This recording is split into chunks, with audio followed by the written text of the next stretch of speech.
Hey guys, NH here. So today we're doing an overview on this modified Nerf sledgefire. This was modded by the Nerf Wolf and kinda me, because let's go over the story of this. First, this belonged to Oz's Nerf World, and then it was my friend Josh's. He gave Oscar a Sonic Fire Barrel Break and a Spectre with the Spectre stock for this. And then I gave him my Sharp Fire and a Big Shock for it. And then Brad gave me his Reflex and his Element, which I painted Element gold and black, and Reflex is black and orange. The orange is just normal pieces that are orange. And then Brad had it, and then today I gave him my Drain Blaster, which some of you guys might think is a little bit stupid of me for giving that away, but I think it's completely worth it because the Drain Blaster is quite bulky and quite weird looking, so I don't like it that much, to be honest. I like the power, but it's just, you know, a bit weird looking. He asked me to make him a speed loader today, so I made him a speed loader, just 2 pieces of PVC with orange pipe tubing on either side so they can fit elites. So that will work on his Drain Blaster because I had a PVC coupler on that. I'll answer that in a minute. Anyway, when I got it back, he did that shell eject mod, except the springs that he put in there were a little bit weak, so I replaced it with super strong springs. So that way, usually his mod would probably just make it pop out like probably about to like that, and then fall to the ground. But this one, it should. See, that went a lot higher.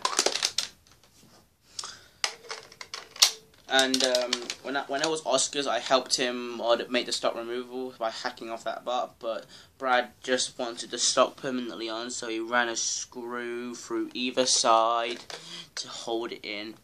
And to be honest, it's quite a comfy stock. I like this is how I load it. I pull the lever, do that. I imagine that's what most people do to load it. It's that cool, you can do like the little spinny things on it. Not that bad.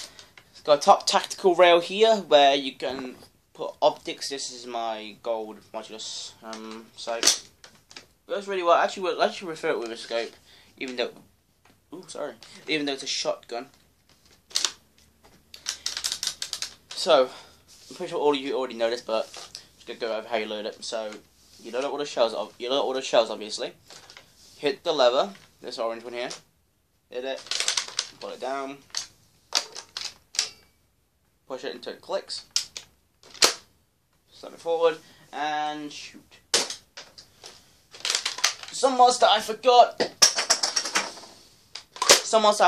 to go over is that it has the normal spring and a mini mischief spring. And it took out the air restrictor, and he put some foam on the plunger head, I believe. That's around it. And so yeah, it's getting a lot more power, and I really like it overall. Pros and cons. Pros is that it looks really cool. It fires pretty powerful. The ranges are okay, not that bad, not the best, obviously. I really like the action. I personally, I don't always do it like that. I normally like pull the lever, stick my fingers in there, and then just drag it down like that. You can do it either way, it's not that bad. I will now show you what it looks like without the stock, so I'll get back to you. So here is the stock removed. As you can see, he put a bit of masking tape over here to give it a little bit of a tighter insert, so it's a little harder to pull out, even without the screws. So, take out the shells, put the stock away, and this is how it looks without the stock. It looks a little cool. It looks like a fancy little shotgun. Of course, without the stock, you can't put it in the stock anymore. You can put the shells in your pocket, but to me, I prefer it with the stock. Because to me, I like having my shells in storage where it's not on my body, not in pockets or any kind of pouches. I like the stock. So, like I said, you crack the barrel, and then you insert a shell, and then you slam it up, and then you shoot. Shells will eject as soon as you hit when this reaches this position. So, gonna get that spot, gonna get that stock back on there, and then I'll fire it for you. I just realised I never went over the cons, so I'll go over them now. The cons, it's a shotgun, so it's good for a last resort. Like if everything goes down, you just pop them off with 3 shots.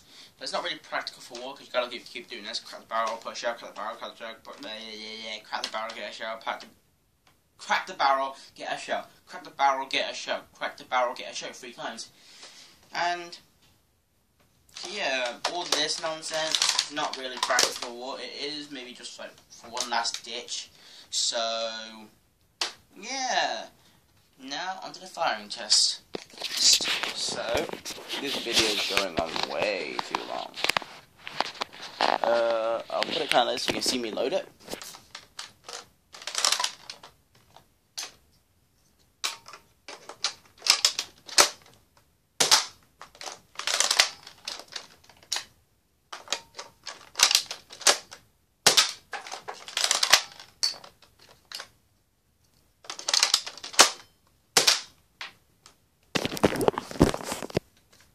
That's the sledgefire overview. Thanks for watching. Peace.